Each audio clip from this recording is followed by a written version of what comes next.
Ya Allah. Terus bagaimana hubungan dengan anak saya yang sekolah di pesantren, Pak? Ini mau nanya, Jika sudah bersuci atau berwudu, Terima kasih, kemudian Bapak. bersuci, wudunya batal. Wudunya batal. Bismillahirrahmanirrahim. Assalamualaikum warahmatullahi wabarakatuh. Alhamdulillah wassalatu wassalamu ala rasulillah wa ala alihi wa sahbihi wa man wala wa la hawla illa billah amma ba'd. Para pemirsa, pendengar, penyimak Fatwa TV dimanapun Anda berada, senang rasanya dapat bertemu Anda kembali pada program kesayangan kita, Fatwa TV Live Interaktif pada segmen konsultasi Islam bersama guru kita, Ustadz Dr. Musyafa Ad-Darini MA yang merupakan anggota Dewan Fatwa Perhimpunan Irsyad.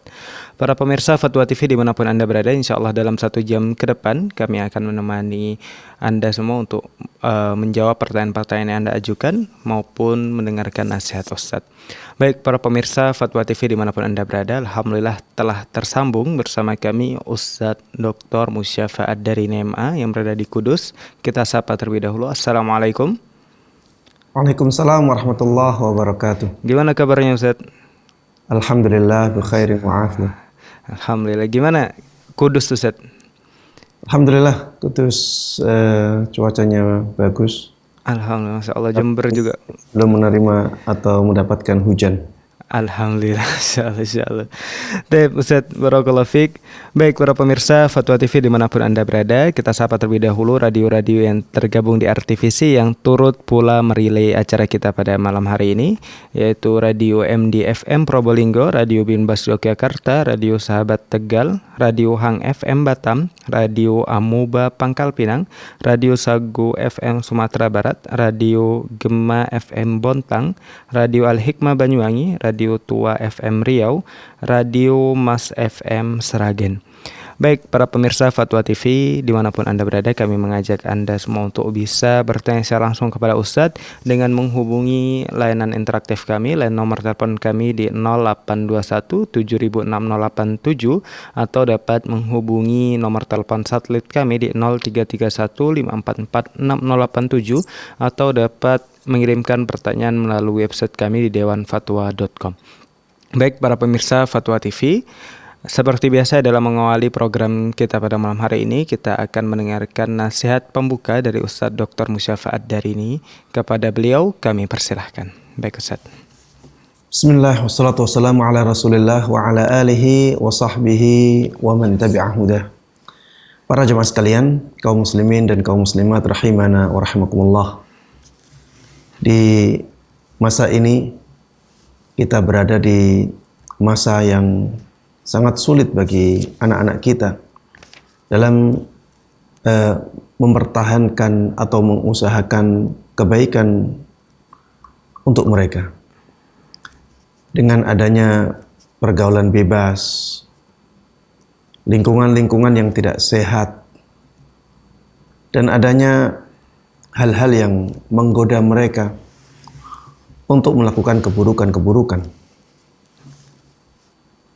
Oleh karena itu para jamaah sekalian rahimana wa rahimakumullah, apabila kita ingin anak-anak kita selamat dari buruknya lingkungan, dari kuatnya godaan untuk keburukan, kita harus benar-benar memperhatikan mereka. Kita harus benar-benar mengawasi mereka. Kita harus benar-benar mendekat kepada mereka. Dan ini semuanya masuk dalam keumuman firman Allah Subhanahu wa taala, "Ya ayyuhalladzina amanu qu anfusakum wa ahlikum nara."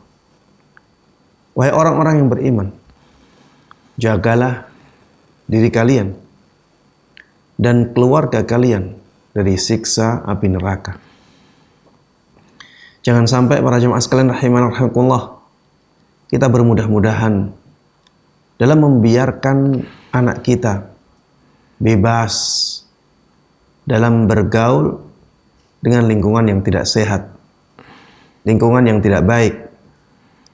Jangan sampai kita memberikan anak-anak kita sesuatu yang menggoda dengan godaan yang sangat kuat untuk melakukan keburukan-keburukan.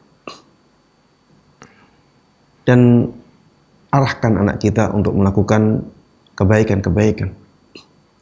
Di zaman kita ini para jamaah sekalian rahimana wa rahimakumullah, kalau kita lihat sosial media, hubungan antara laki-laki dan perempuan sudah sangat bebas sekali. Bahkan di saat anak-anak masih usia yang sangat belia, usia SMP, kelas 7, kelas 8, kelas 9, di beberapa sosial media kita dapati sudah terbiasa dengan perzinaan. Apalagi yang di bawah itu. Maka para jemaah sekalian rahiman rahimakumullah, sadarilah keadaan ini. Ini menjadikan anak-anak kita sangat berat mempertahankan kebaikan dan mengusahakannya. Oleh karenanya kita harus menjadi pembantu untuk mereka. Kehidupan mereka dalam mempertahankan kebaikan tidak seperti ketika dulu kita masih kecil. Dulu godaan untuk melakukan keburukan, godaan lingkungan yang tidak baik masih tidak begitu kuat. Tapi di zaman ini para jemaah sekalian rahiman rahimakumullah, anak kita menghadapi godaan-godaan yang sangat kuat untuk melakukan keburukan. Para jemaah sekalian rahiman rahimakumullah, apabila kita ingin masuk surga bersama keluarga kita, bersama anak-anak kita, maka kita harus jaga mereka. Kita harus mengusahakan agar mereka bisa mempertahankan dan mengusahakan kebaikan untuk akhirat mereka. Mudah-mudahan Allah Subhanahu wa taala memberikan taufik kepada kita semuanya untuk bisa mendidik, membimbing, dan mengusahakan anak-anak kita menjadi anak-anak yang saleh, anak-anak yang salihah. Dan mudah-mudahan anak-anak kita juga dilindungi oleh Allah Subhanahu wa taala dari keburukan lingkungan, dari keburukan zaman, dari godaan-godaan kuat untuk melakukan keburukan yang ada di sekitar mereka, sehingga mudah-mudahan kita semuanya bisa masuk surga bersama. Amin amin ya rabbal alamin. Sallallahu wasallam wa baraka ala nabiyina Muhammadin wa ala alihi wa sahbihi wa man tabi'ahum bi ihsanin ila yaumiddin. Alhamdulillahi rabbil alamin. Jazakumullah khairan wa barakallahu fikum ustadzana. Baik, para pemirsa Fatwa TV dimanapun Anda berada, kami mengingatkan, kami membuka kesempatan bagi Anda semua untuk bisa bertanya secara langsung kepada Ustadz dengan menghubungi line telepon kami 0821 706087 atau dapat menghubungi nomor telepon selanjut kami di 0331 544 6087. Baik, para pemirsa, telah tersambung bersama kami Bapak Siswanto di Banyumas. Kita sapa terlebih dahulu. Assalamualaikum. Assalamualaikum Ustaz. Waalaikumsalam. Waalaikumsalam. Baik, Bapak, pertanyaannya? Ini mohon maaf, ini saya mau bertanya. Saya punya anak itu udah mau balik, tapi kadang agak susah untuk sholat. Pertanyaannya bagaimana cara kita sebagai orang tua agar bisa mendidik anak agar disiplin dalam sholat 5 waktu. Baik. Mungkin itu saja Ustadz. Baik, ya Bapak. Baik Ustadz. Baik, iya. Mendidik anak untuk melakukan sholat 5 waktu merupakan perintah Allah dan Rasulnya. Allah Subhanahu wa ta'ala di dalam surat Taha mengatakan, wa'mur ahlaka bis salati wastabir 'alaiha. Perintahkanlah keluargamu, perintahkanlah keluargamu untuk menjalankan salat dan bersabarlah dengan sabar yang kuat di atas hal tersebut. Kita diperintahkan di dalam ayat ini untuk memerintahkan keluarga kita melakukan sholat. Dan kita juga diperintahkan untuk bersabar dengan kesabaran yang kuat dalam memerintahkan anak menjalankan sholatnya. Wastabir 'alaiha. Allah tidak mengatakan wasbir 'alaiha. Tapi Allah menambahkan huruf ta di situ. Wastabir 'alaiha. Kata para ulama, penambahan huruf ini ada gunanya. Di antara gunanya adalah untuk memberikan penekanan makna. Jadi kalau wasbir 'alaiha, bersabarlah engkau di atasnya. Kalau dikatakan wastabir 'alaiha, berarti bersabarlah dengan sabar yang sungguh-sungguh dalam memerintahkan anak menjalankan salatnya. Rasulullah sallallahu alaihi wasallam juga mengatakan, "Muru auladakum bis shalah wa hum abna'u sab'i sinin." Perintahkanlah anak-anak kalian untuk menjalankan salat ketika umur mereka masih 7 tahun. Wadribuhum 'alaiha wa hum abna'u 'ashar. Dan pukullah mereka ketika mereka tidak mau menjalankan salat 5 waktu saat umur mereka sudah mencapai 10 tahun. Intinya di dalam hadis ini Rasulullah sallallahu alaihi wasallam memerintahkan umatnya agar mereka menjadikan atau membiasakan anak-anak mereka melakukan salat 5 waktu sebelum mereka baligh. Sehingga ketika mereka sudah umur baligh, mereka sudah terbiasa untuk menjalankan salat 5 waktu. Pertanyaannya, bagaimana kita bisa membiasakan mereka menjalankan salat 5 waktu? Yang pertama, para jamaah sekalian rahimana rahimakumullah, doakan mereka. Iya, kita manusia yang penuh dengan kelemahan, penuh dengan kekurangan. Kita harus banyak minta kepada Allah Subhanahu wa taala agar Allah menjadikan anak-anak kita sebagai anak-anak yang benar-benar mendirikan salatnya. Coba ya kita ikuti tuntunan Nabi Ibrahim. Ya, Nabi Ibrahim telah memberikan contoh kepada kita dengan doanya, Rabbi ja'alni muqimas salati wa min dzurriyyati. Wahai Rabbku, jadikan aku sebagai orang yang benar-benar mendirikan salat dan juga keturunan-keturunanku. Maksudnya jadikan keturunan-keturunanku juga orang-orang yang benar-benar mendirikan salatnya. Ya, ini doa dari Nabi Ibrahim. Dan kita tahu siapa Nabi Ibrahim. Khalilullah. Orang yang sangat dicintai oleh Allah Subhanahu wa ta'ala. Dengan kecintaan yang sangat tinggi. Tapi lihat bagaimana doa beliau. Rabbi ja'alni muqimas salati wa min dzurriyyati. Wahai Rabbku, jadikan aku ini Nabi Ibrahim, jadikan aku dan anak-anak keturunanku sebagai orang yang bisa benar-benar mendirikan salatnya. Berdoalah kepada Allah untuk anak-anak kita agar mereka bisa menjadi orang-orang yang benar-benar mendirikan salatnya. Kemudian yang kedua, para jamaah sekalian rahimana rahimakumullah, berikan contoh kepada anak-anak kita dalam menjalankan salat 5 waktu. Kalau datang waktu salat, ya ajak mereka untuk salat. Kalau misalnya mereka baru tidur, ya bangunkan mereka. Bangunkan bisa dengan suara, bisa dengan gerakan, ya. Bisa dengan menggendong mereka, membawanya ke masjid. Intinya kita harus berusaha untuk mengajak mereka menjalankan salat. Ya.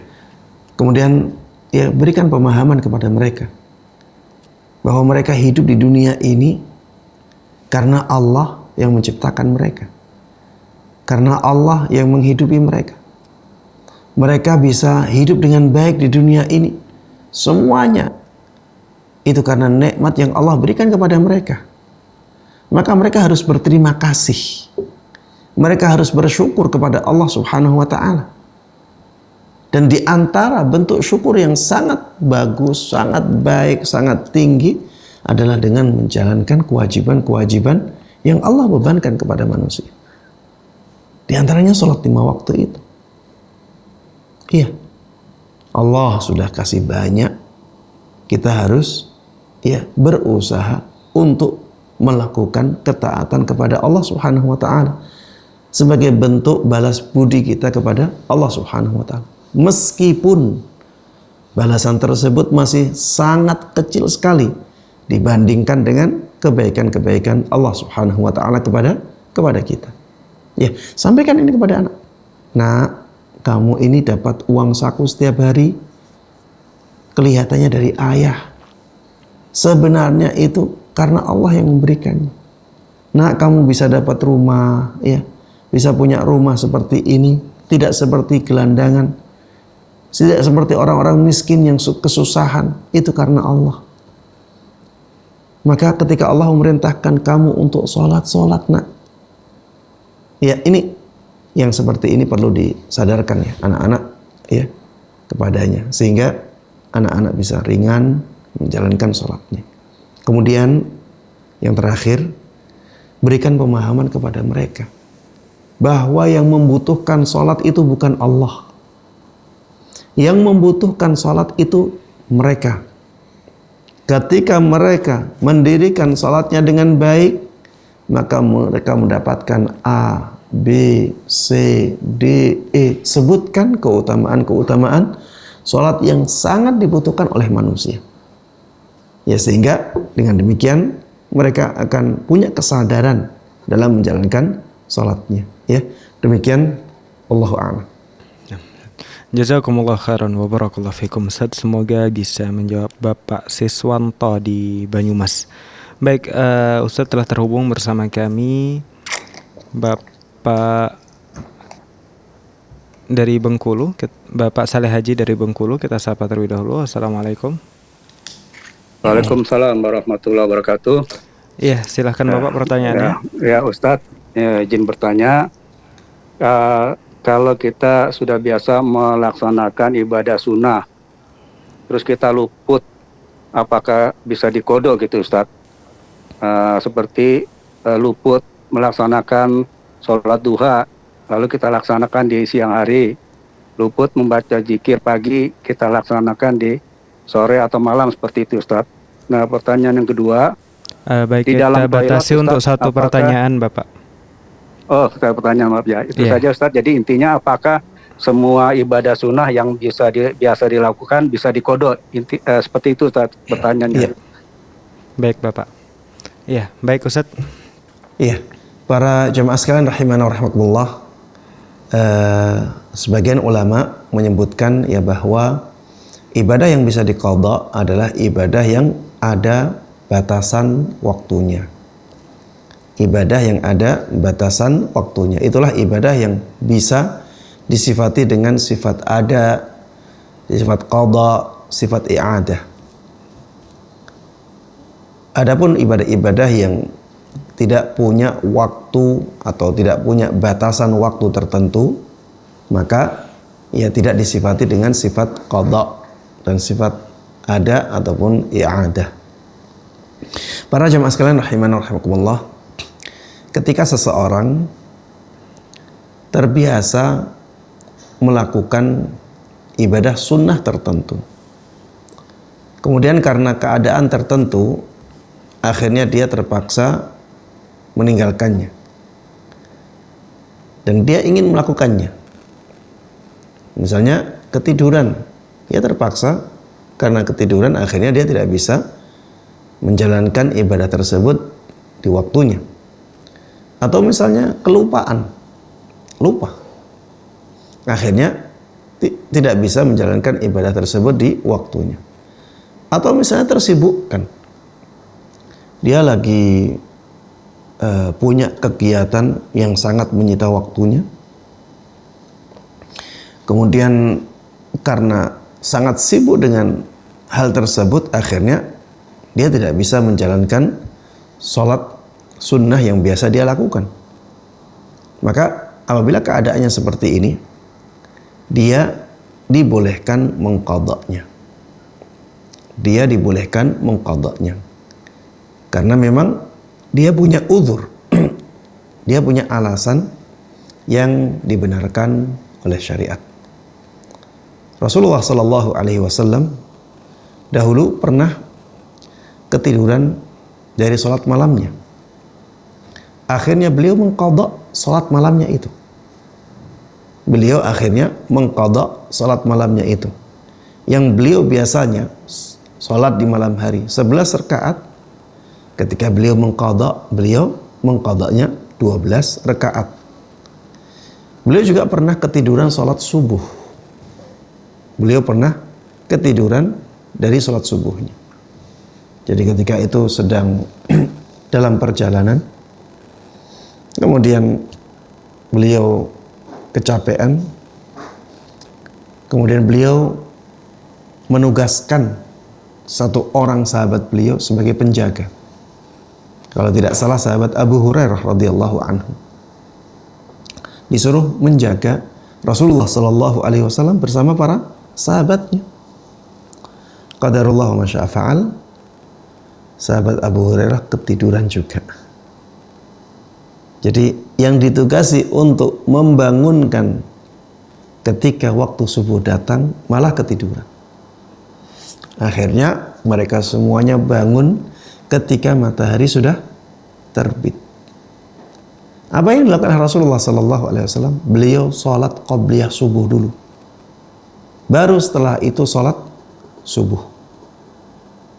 Jadi beliau mengqadha qabliyah subuhnya, di samping beliau mengqadha salat subuhnya. Dan salat qabliyah subuh ini salat sunnah bagi beliau. Ternyata beliau mengqadhanya. Hal yang sama juga pernah terjadi ketika Rasulullah sallallahu alaihi wasallam tidak menjalankan salat rawatib zuhur. Salat rawatib zuhur tidak beliau lakukan karena ada tamu yang menyita waktu beliau. Akhirnya beliau mengqadhanya kapan? Ba'da asar. Beliau akhirnya mengqadhanya ba'da asar. Bahkan akhirnya salat yang asalnya untuk mengqadha rawatib zuhur itu akhirnya beliau rutinkan, sehingga beliau tidak pernah meninggalkan 2 rakaat setelah asar. Padahal untuk umat beliau hal ini tidak dibolehkan. La salata ba'dal asri hatta taghruba syams. Tidak boleh ada salat, maksudnya salat sunnah yang tidak ada sebabnya, setelah sholat asar sampai terbenamnya matahari. Intinya di sini para jemaah sekalian rahimanallahu rahimakumullah, Rasulullah sallallahu alaihi wasallam di situ mengqadha salat yang asalnya atau statusnya adalah salat sunnah. Tapi ternyata beliau qadha. Tapi itu semuanya beliau lakukan karena memang ada uzur, ada alasan yang membenarkan beliau untuk mengqadha salat sunnah tersebut. Apabila tidak ada alasan, maka tidak boleh. Seperti misalnya, sebelum salat zuhur sudah di masjid 1/4 jam. Sebenarnya dalam 1/4 jam itu bisa salat qabliyah zuhur, tapi dia tidak mau. Nanti ajalah setelah salat zuhur. Tidak ada alasan, tidak ada kesibukan, tidak ada keterpaksaan. Dia sengaja ingin sholat qabliyah zuhurnya setelah sholat zuhur, maka ini tidak dibolehkan. Karena ini seperti orang yang sengaja melakukan amalan ibadah yang sudah ditentukan waktunya dalam syariat di lain waktunya. Maka yang seperti ini tidak dibolehkan. Ya, misalnya ada orang puasa Ramadan, sengaja dia tidak mau terikat dengan waktunya. Dia sengaja puasa Ramadan di bulan Sya'ban. Ana pengen puasanya di bulan Sya'ban aja. Sengaja, nggak ada udzur, nggak ada apa-apa. Maka yang seperti ini tidak dibolehkan. Ya, dia tidak punya alasan yang dibenarkan oleh syariat untuk menjalankan puasa Ramadan di bulan Sya'ban. Ya demikian, wallahu taala a'lam. Jazakumullah khairan wa barakallahu fikum Ustaz. Semoga bisa menjawab Bapak Saleh Haji di Bengkulu. Baik Ustaz, telah tersambung bersama kami Bapak hamba Allah di Aceh. Kita sapa terlebih dahulu. Assalamualaikum. Waalaikumsalam. Ya, silakan Bapak pertanyaannya. Saya dulu, Pak, ini kan saya dulu supir. Ya, baik Bapak. Saya dulu, Ya, silakan Bapak jadi dilanjutkan. saya dulu kan jadi supir tangki minyak. Ya, baik. Ya Bapak, silahkan dilanjutkan. Jadi saya kan pada waktu itu kan yang namanya kita masih muda pada saat itu kita kan ada mencuri mengambil minyak orang itu. Oh, iya. Jadi untuk kebutuhan keluarga lah pada saat itu. Jadi sedangkan kita pernah dengar ceramah-ceramah di sunnah-sunnah TV ini bahwasanya itu kedaliman seseorang yang mengambil harta orang. Karena kemarin saya ada ikutin ceramah di Fatwa TV juga masalah itu. Saya takutin Ustadz. Karena itu harus kita bayar di akhirat besok. Sedangkan kemampuan saya sekarang saya sudah berumur 74 tahun. Nggak ada lagi harta apa yang harus disana. Bahkan mungkin juga orang-orang yang saya ngambil itu sudah meninggal. Dan itu nggak tahu lagi identitasnya, saya udah lama di situ banyak. Jadi saya sangat menyesal dengan perbuatan saya yang kemarin itu. Atas kebodohan saya pada saat itu saya nggak punya ilmu. Jadi begitu saya tahu sunnah, dan alhamdulillah dengan izin dan petunjuk Allah, bahkan saya ikuti ceramah-ceramah ustadz yang ada di TV ini, saya tak ketakutan. Apakah dosa saya nggak akan terampun itu? Karena saya nggak pernah minta maaf sama orang-orang tertentu. Baik. Saya itu yang saya takuti sekarang, saya khawatirkan. Saya sungguh-sungguh, saya pasrah kepada Allah apa yang telah kulakukan selama ini kedaliman. Jadi dengan sia-sia amal ibadah taubat dari saya ini, supaya Allah menerima taubat. Apa Ustaz yang harus saya lakukan supaya terampun dosa-dosa saya? Saya sangat menyesal dengan perbuatan, bahkan saya berjanji. Ya. Baik Bapak. Iya, sudah Bapak.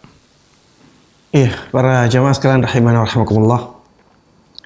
Bersyukurlah kepada Allah Subhanahu wa taala ketika Allah menjadikan kita sadar sebelum kesadaran itu tidak bermanfaat sama sekali. Coba bayangkan apabila kesadaran itu datang di saat neraka jahanam didatangkan di hadapan kita. Padahal kesadaran dan penyesalan di waktu itu tidak ada gunanya sama sekali. Bayangkan keadaan kita seperti itu. Tentu itu merupakan kerugian yang sangat luar biasa.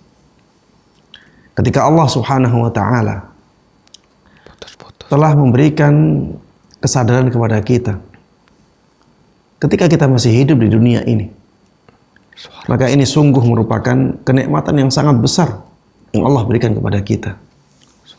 Syukurilah nikmat ini dengan mempertahankan kebaikan-kebaikan yang sudah kita lakukan dan mengusahakan agar kita bisa lebih baik lagi dalam melakukan kebaikan-kebaikan dan amal saleh. Bapak yang bertanya, alhamdulillah telah menyadari kesalahan di masa lalunya. Dan itu kebaikan yang sangat luar biasa. Maka jagalah kebaikan itu. Jadikan rasa penyesalan itu sebagai penyuntik semangat untuk melakukan kebaikan-kebaikan terus di sisa-sisa akhir hidup, ya, di sisa-sisa umur kita.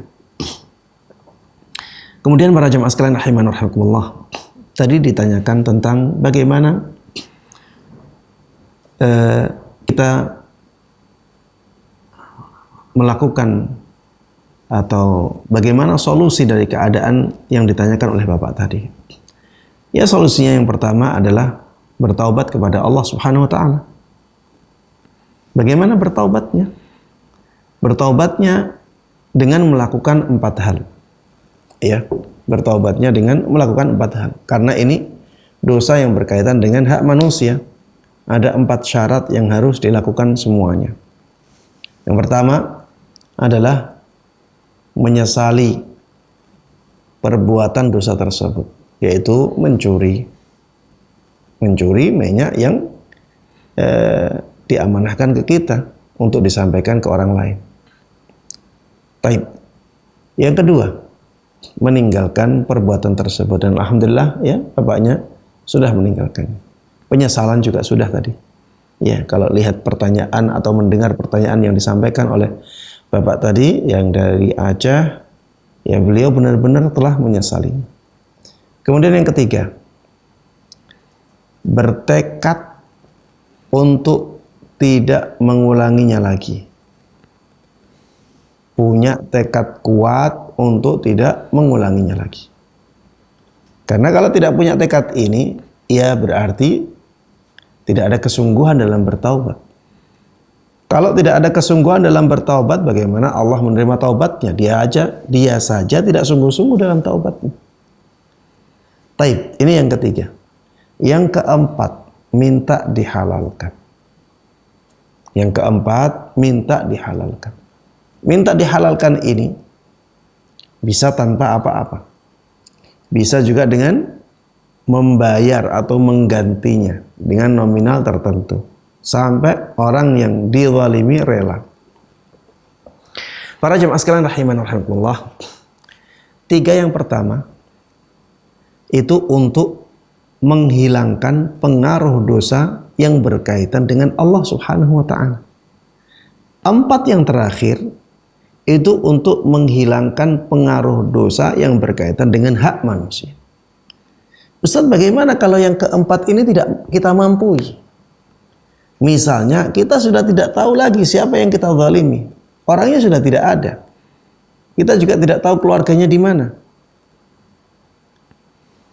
Atau misalnya yang kita zalimi bukan orang, tapi misalnya lembaga tertentu yang tidak ada prosedur di situ untuk mengembalikan sesuatu yang kita curi, sehingga kita tidak mampu melakukan yang keempat ini.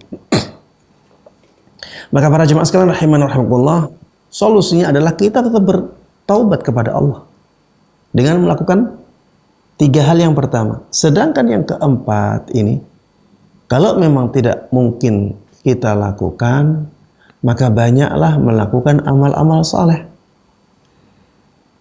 Ya, banyak yang melakukan amal-amal saleh. Ustadz, ana juga kalau disuruh bersedekah terus, nggak punya kemampuan. Misalnya ya bersedekah atas nama orang yang dicuri minyaknya. Ini juga bisa jadi solusi, tapi itu pun nggak bisa, Ustadz. Saya sudah tua, kemampuan saya bekerja sudah sangat lemah, umur saya sudah di atas 70 tahun, badan sudah sangat lemah, tidak bisa bersedekah karena minimnya kemampuan finansial.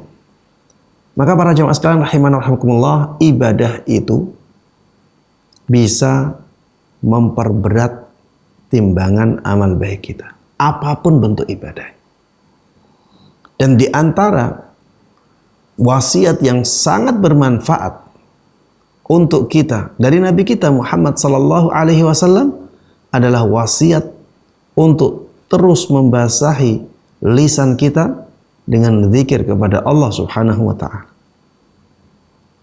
Perbanyak melakukan amal kebaikan, di antaranya yang paling mudah untuk dilakukan adalah ini. Selalu membasahi lisan dengan zikir kepada Allah Subhanahu wa ta'ala. Dan zikir ini bentuknya banyak sekali. Ya, bentuknya banyak sekali. Membaca Al-Quran zikir. Membaca istighfar, zikir. Membaca salawat, itu juga zikir. Membaca kalimah thayyibah yang di dalamnya ada takbir, ada tahlil, ada tahmid, ada tasbih, itu juga zikir. Membaca hauqalah, la haula wa la quwwata illa billah, itu zikir. Basahi lisan kita ini dengan terus berzikir kepada Allah Subhanahu wa ta'ala. Nanti di hari kiamat akan ada hisab. di hari kiamat nanti akan ada hisab. Kalau misalnya usaha kita untuk melakukan yang keempat itu tidak bisa kita lakukan, syarat yang keempat tadi, minta dihalalkan atau berusaha untuk menghalalkannya, itu ternyata kita tidak mampu, maka kemungkinan besarnya adalah ada dari pahala-pahala kita yang harus kita berikan kepada orang-orang yang kita curi haknya itu. Kalau misalnya amalan kita banyak dari yang lainnya, ya, amalan baik-baik kita yang lainnya banyak, maka setelah dia ambil pun insya Allah masih banyak yang tersisa. Dan itu yang akan menjadikan kita selamat. Oleh karenanya, solusinya, kalau kita tidak bisa melakukan syarat yang keempat, adalah memperbanyak amal kebaikan. Innal hasanati yudhibnas sayyi'at. Sesungguhnya amal-amal kebaikan itu bisa menghilangkan amal-amal keburukan. Maka banyaklah melakukan kebaikan-kebaikan. Sholat 5 waktunya dikencangkan. Ya, sebisa mungkin sholat berjamaah di masjid. Walaupun sudah usia lanjut, kalau masih bisa, lakukan sholat berjamaah di masjid. Kewajiban-kewajiban yang lainnya seperti puasa, kalau masih mampu melakukan itu, lakukan kewajiban itu dengan sebaik-baiknya. Berusaha semaksimal mungkin memanfaatkan sisa umur untuk amal-amal ketaatan kepada Allah Subhanahu wa taala. Ya, demikian, wallahu a'lam. Jazakumullah khairan wa barakallahu fikum. Ustaz, semoga bisa menjawab Bapak hamba Allah di Aceh. Baik Ustaz, telah tersambung bersama kami Bapak Asep di Lampung. Kita sapa terlebih dahulu. Assalamualaikum. Waalaikumsalam warahmatullahi wabarakatuh. Ya, silahkan Bapak pertanyaannya. Ya, Assalamualaikum warahmatullahi wabarakatuh, Pak Ustaz. Waalaikumsalam warahmatullahi wabarakatuh. Ya, silakan. Ini Pak Ustaz, mau bertanya tentang sholat. Jadi ini ada seseorang nih Pak Ustaz, ada ibu-ibu gitu Pak Ustaz, terus keguguran gitu Pak Ustaz, ya, hamil keguguran, terus beliau itu keguguran terus mengeluarkan bayi gitu Pak Ustaz, tapi kecil gitu bayinya itu Pak Ustaz, kira-kira 1 jempol tangan katanya Pak Ustaz. Itu ada ceritanya dari paman gitu Pak Ustaz. Jadi bayi itu dikuburkan di depan musola katanya Pak Ustaz. Itu kejadian itu udah puluhan tahun yang lalu gitu Pak Ustaz. Jadi setelah itu dikuburin di depan musola sampai sekarang, tapi di musola itu masih dipakai untuk sholat gitu Pak Ustaz. Gimana Pak Ustaz? Sah nggak kita kalau sholat di dalam musola itu Pak Ustaz? Baik, kuburannya di dalam musola atau di depannya? Di depannya Pak Ustaz, di luar musola Pak Ustaz, di depannya. Iya. Sah nggak gitu Pak Ustaz kalau kita tetap sholat di depan, di musola gitu Pak Ustaz, di musola itu Pak. Karena musola itu di dekat rumah saya gitu Pak Ustaz. Iya. Itu aja Pak Ustaz. Jazakallah khair. Assalamualaikum warahmatullahi wabarakatuh. Waalaikumsalam warahmatullahi wabarakatuh. Iya. Para jamaah sekalian rahimana wa rahimakumullah. Di dalam sebuah hadis disebutkan dari Nabi kita Muhammad sallallahu alaihi wasallam, la'natullah 'ala al-yahudi wan nasara ittakhadhu qubur anbiya'ihim masajid. Laknat Allah atas kaum Yahudi dan kaum Nasrani yang membangun kuburan-kuburan nabi mereka, ya, sebagai masjid. Ittakhadhu qubur anbiya'ihim masajid. Mereka menjadikan kuburan-kuburan nabi mereka sebagai masjid. Ya, yang dimaksud menjadikan kuburan-kuburan nabi mereka sebagai masjid adalah kuburannya dibangun kemudian dijadikan tempat ibadah. Jadi kuburannya di dalam masjid. Adapun ketika kuburannya di luar masjid, maka tidak masuk dalam hadis tersebut. Ya, tidak masuk dalam hadis tersebut. Begitu pula, ya ada hadis Nabi Muhammad SAW yang melarang seseorang untuk sholat menghadap ke kuburan. Maksudnya adalah menghadap langsung. Ya, maksudnya adalah menghadap langsung. Apabila sudah ada pemisahnya, sudah ada dinding yang memisahkannya, maka tidak masuk dalam hadis tersebut. Taib. Apalagi apabila kuburannya benar-benar di luar masjid. Kalau kuburannya benar-benar di luar masjid, ya maka jelas ini tidak masuk dalam hadis-hadis larangan sholat di tempat yang ada kuburannya atau di masjid yang ada kuburannya. Taib. Apakah tadi dikuburkan di depan masjid itu atau di depan imam langsung, ataukah sudah ada dinding lagi untuk kuburannya? Kalau langsung pun, ya jadi imam, kemudian depannya dinding masjid, kemudian depan dinding masjid itu ada kuburan. Ketika keadaannya demikian, maka banyak ulama yang mengatakan tidak ada masalah. Seperti misalnya Syekh Shalih Fauzan, beliau menyebutkan fatwa itu. Begitu pula Syekh Muhammad Ibn Shalih Al-Utsaimin, beliau juga menyebutkan fatwa ini. Yang penting ada pemisah, dinding yang memisahkan antara masjid dengan halaman atau dengan area luarnya.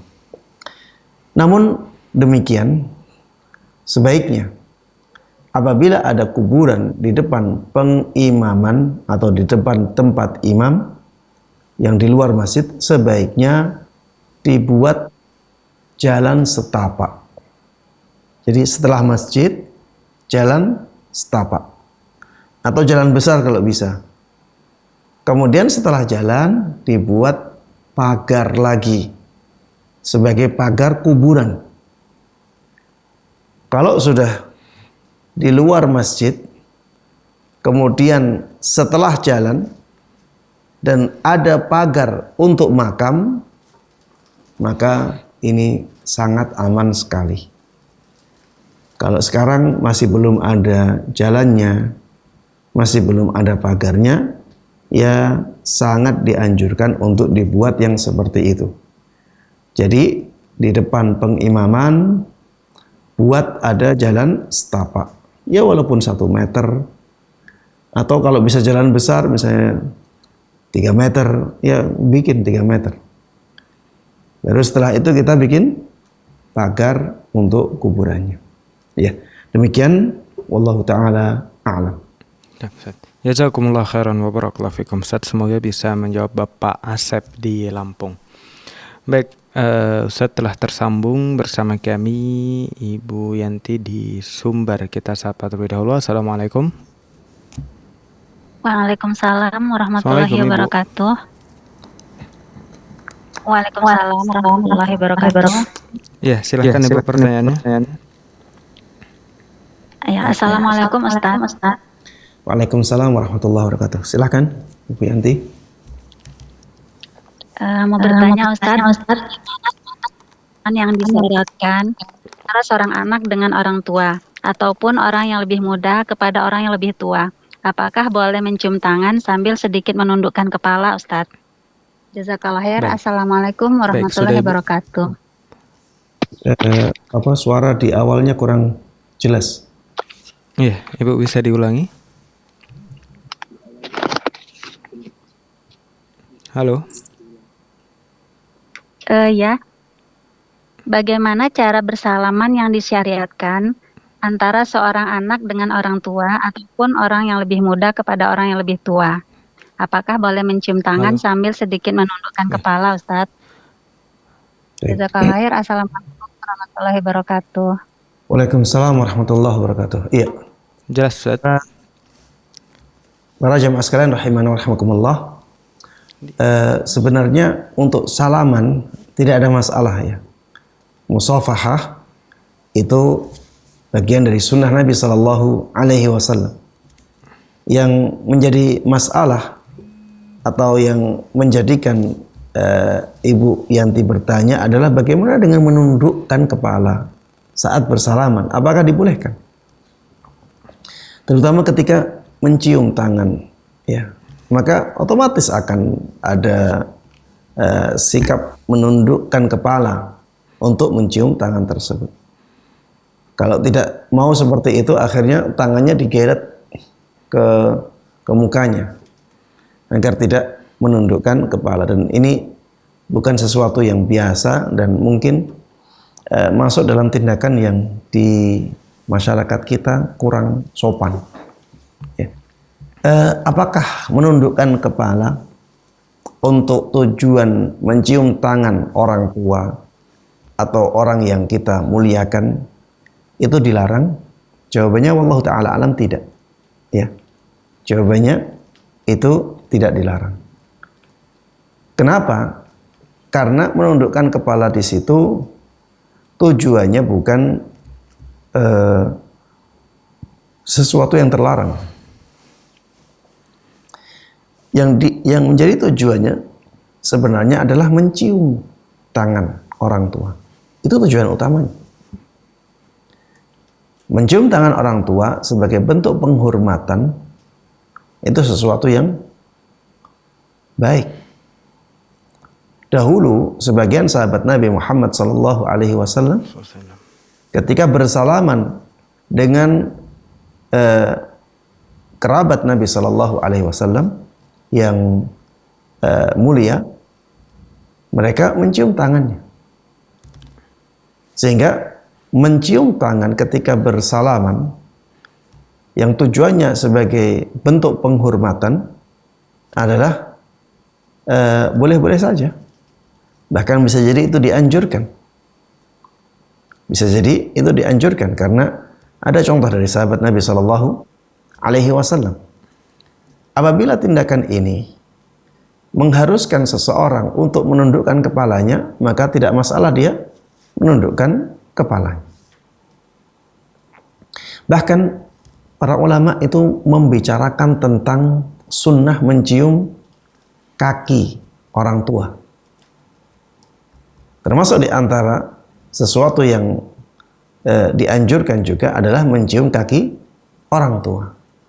Akhirnya para ulama membicarakan tentang bagaimana kalau untuk mencium kaki tersebut terlihat gerakan seperti gerakan sujud. Maka para ulama mengatakan ya itu dima'fu, itu dimaafkan atau termaafkan karena itu taba'. Ya. Itu statusnya sebagai sesuatu yang mengikuti sesuatu yang lain yang dibolehkan. Jadi tujuannya adalah mencium kaki. Ada efek samping, yaitu akhirnya dia harus merunduk seperti orang yang sujud. Misalnya orang tuanya sakit ya. Orang tuanya sakit diposisikan tidur di lantai. Kemudian anaknya ingin mencium kakinya.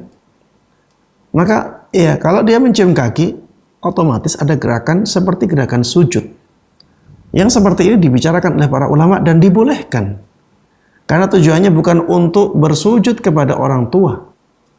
Tujuannya adalah untuk memberikan penghormatan kepada orang tuanya. Begitu pula dengan mencium tangan yang akhirnya harus melakukan tindakan menunduk, ya, menundukkan kepala.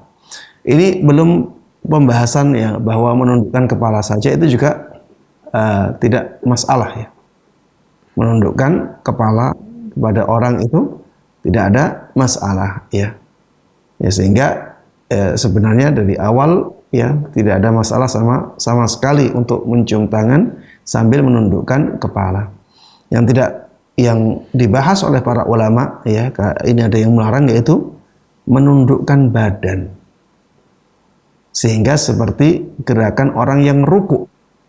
Ini yang tidak boleh. Kalau hanya menundukkan kepala, maka ana melihat tidak ada masalah sama sekali. Wallahu ta'ala alam. Nah, Ustaz. Jazakumullah khairan wa barakallahu fikum Ustaz. Semoga bisa menjawab Ibu Yanti di Sumber. Baik Ustaz, alhamdulillah pertanyaan tadi menjadi pertanyaan penutup kita pada sesi malam ini. Kita ucapkan jazakumullah khairan wa barakallahu fikum Ustaz telah menyempatkan waktu membersamai kita. Baik, para pemirsa Fatwa TV dimanapun Anda berada, saksikan terus program live interaktif Fatwa TV dari hari Senin hingga hari Jumat pada jadwal yang sudah ditentukan. Kami sampaikan pula untuk informasi lebih detail terkait Fatwa TV atau Dewan Fatwa Perhimpunan Al-Irsyad. Anda bisa mengakses website kami dewanfatwa.com atau fatwatv.id. Dan kami mengajak Anda semua untuk bisa berkontribusi dalam syiar dakwah Islam melalui rekening aktif yang bisa Anda saksikan di layar kaca Anda. Dan jangan lupa untuk besok akan ada live interaktif dengan segmen Menjaga Iman bersama Ustadz Dr. Iqbal Gunawan Emah Hafizahullah. Insyaallah setiap Selasa pukul 10 waktu Indonesia Barat. Baik pemirsa dan pendengar, akhirnya kami mewakili rekan kerja yang bertugas pamit undur diri. Kita tutup pertemuan kali ini dengan doa kafaratul majelis. Subhanakallahumma wa bihamdika asyhadu an la ilaha illa anta astaghfiruka wa atubu ilaik. Syukran. Wassalamualaikum warahmatullahi wabarakatuh. Ya Allah. Terus bagaimana hubungan dengan anak saya yang sekolah pesantren, Pak? Ini mau nanya sudah bersuci atau berwudu. Terima kasih, Kemudian Bapak. bersentuhan dengan suami atau wudunya batal.